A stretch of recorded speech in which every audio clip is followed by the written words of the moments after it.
Hello everyone, Sidewin here, continuing the Thief series to level 4.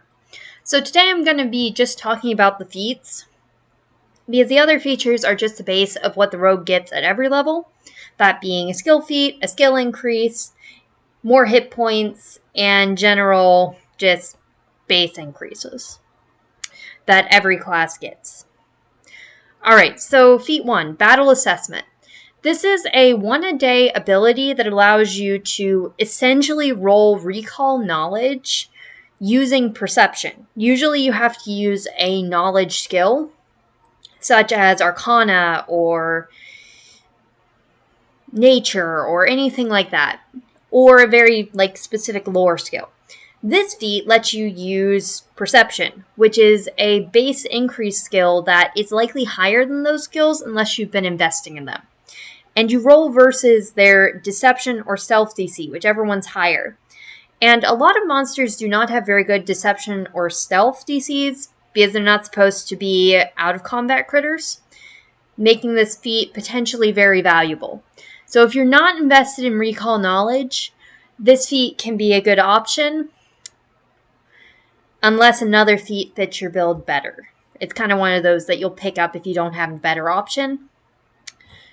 Alright, feat 2, Dread Striker. Enemies which are frightened are off guard to your strikes. This is a good teamwork opportunity. For instance, if you have a barbarian or a fighter or a bard who frequently intimidates enemies, this ability makes it so that they are off guard to your strikes, letting you deal sneak attack damage to them every time. So if you have an intimidating party member, this is a very good feat to pick up. Alright, Head Stomp. This is a one action that can only be used versus a prone foe. So if you have an ally that likes to trip people, this is a decent feat to pick up. Essentially, it lets you apply Stupefied on a hit and off guard, allowing you to then deal sneak attack damage. So a good teamwork play with this would be, say, the fighter trips someone. Then you go up to them and use Head Stomp. On hit, you apply Stupefied and off guard. Then you can attack again, and on a hit, you deal sneak attack damage, and they're stupefied. So this can be a quick way to take out a specific foe. Especially if they have low athletics DCs. Essentially, if the athletics action is likely to succeed, this feat's very useful because then you'll almost certainly get to use it. Alright, so then there's Magical Trickster. This one is mostly for multi-class archetypes because otherwise the rogue can't pick up spells.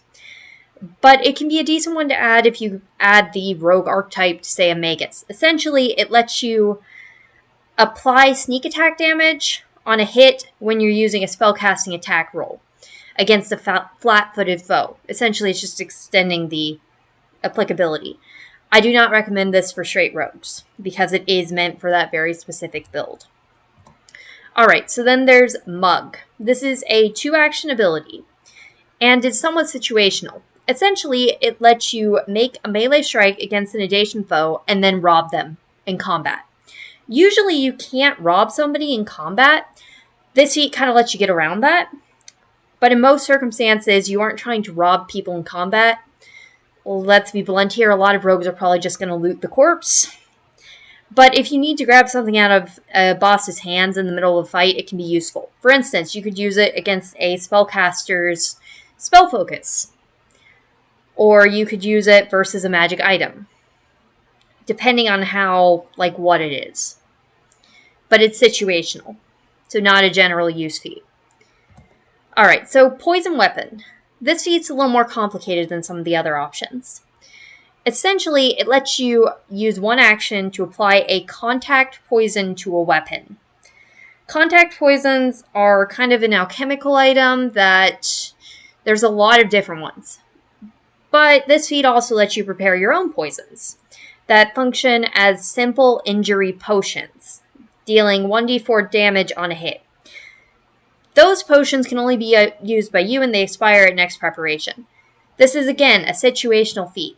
Like, if you're fighting a lot of humanoids who are not immune to poison, then it's a very good feat to pick up. But if you're mostly fighting undead or demons or anything that's immune to poison, I don't suggest it. It's basically just extending on that more niche character concept. Alright, so then this feat's called Predictable. Yes, it actually has the explanation point. It is a one-action ability that lets you roll Perception as a sense motive check versus enemy deception, or a hard DC of the foe's level, whichever one is higher. So, essentially, if you have a foe with low perception, but who is higher level than you, this will still be a hard thing to pull off. On a success, it gives you +1 circumstance bonus to AC and +1 versus the next save they force you to roll. So essentially, if you're fighting a foe that's frequently triggering saves, this can give you that +1 bonus versus saves as long as you succeed. And if you have good perception, which the rogue very often does, then this is a decent way to just be effective, essentially. It does have a critical failure effect, which is negative, but to be honest, like, critical failures aren't really something that you hit a lot, as long as you're not rolling against a much higher level foe. It's one of those feats that's, again, general purpose. But if you are fighting lots of save-triggering foes, it can be good to pick up. Alright, so Reactive Pursuit. This is the only feat giving a reaction at this level. It's triggered whenever a foe moves away from you. And it lets you stride to a square adjacent to the foe, without triggering any reactions from that specific foe. So, for instance, if you're fighting an enemy with attack of opportunity and he tries to run away from you to relocate, you can chase him. This could let you get in a flanking position. You move adjacent. So that means that you are moving into a square directly beside them. Reach weapons are not helpful in this case. And then, yes, you can set up the flank, but it can also let you keep up with them so that your enemy doesn't get to corner someone. It can let you be that second person in melee. And it can set you up for an immediate strike your next turn. But if you're a rogue that doesn't want to be in melee, don't take it, because it's just helping you get in melee range. Alright, so Sabotage. This is another more niche feat that is mostly just good against humanoids and potentially constructs. So it's a one-action ability that lets you target an item held or used by the target. So, like a target's shield, for instance. Or weapon, potentially. It lets you roll Thievery versus their reflex save. So again, this is very good against casters if they have an item you want to do this to. Which they don't generally. But if they do, it can be very good to, like, knock it out of their hands. So, the way it works is if you succeed on your Thievery check versus their reflex save, then you get to deal damage equal to your Thievery proficiency bonus. If you're investing in Thievery, which you should be if you're taking this feat, you likely have a +9 or higher at this level. So that's 9 damage. Pretty much breaking the shield. If you critically succeed, it's 4x that. So it's basically a good way to take out an enemy shield. But if you're not fighting a lot of enemies with shields or a lot of enemies holding items, for instance, a lot of beasts, it's not going to be as useful. But it can be very good to take out the AC of heavily armored foes. So again, consider based off your campaign. Scoundrel Surprise. This is a very situational feat that's good for political intrigue campaigns. It's a one-action ability that basically lets you pull a...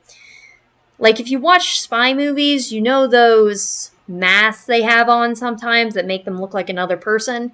This is essentially that. So you basically rip off your disguise, and then any creature that had not previously seen through your disguise is off guard to your next attack.